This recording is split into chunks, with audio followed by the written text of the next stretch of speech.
More arrests have been made at demonstrations in support of Palestine Action, the group banned by the government under terror legislation. Hundreds of people attended a demonstration in Parliament Square, with many carrying signs saying, "I oppose genocide, I support Palestine Action." Sky's Laura Bundock was there.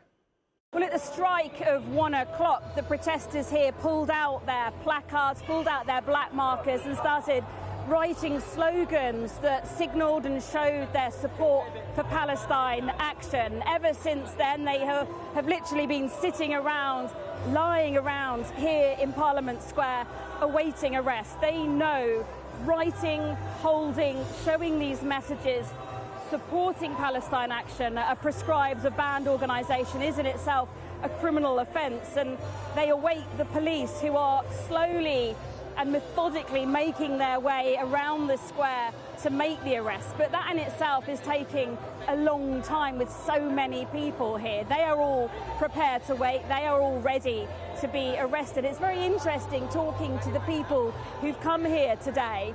I would say a huge number of them are first-time protesters. They haven't ever been arrested before, but tell me, this is something they feel so strongly about. They're prepared to sit here. They're prepared for potentially a criminal record. They're prepared even in some cases for prison.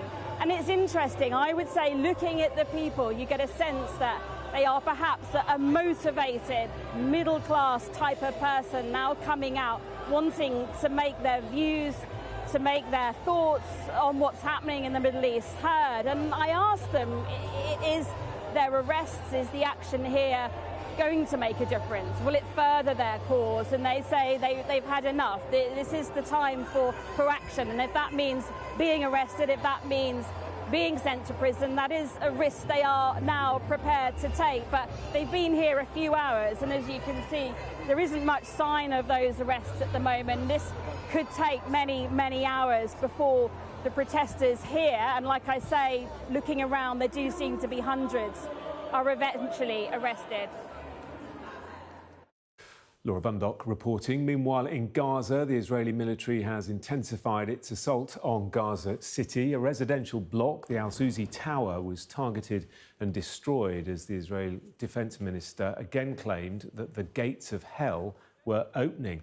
Well, the Israeli military also announced the designation of what it's calling a new humanitarian area in Al-Mawazi, a coastal area outside Khan Yunis. Leaflets have been dropped above Gaza City announcing the new zone and calling on residents to evacuate to the area.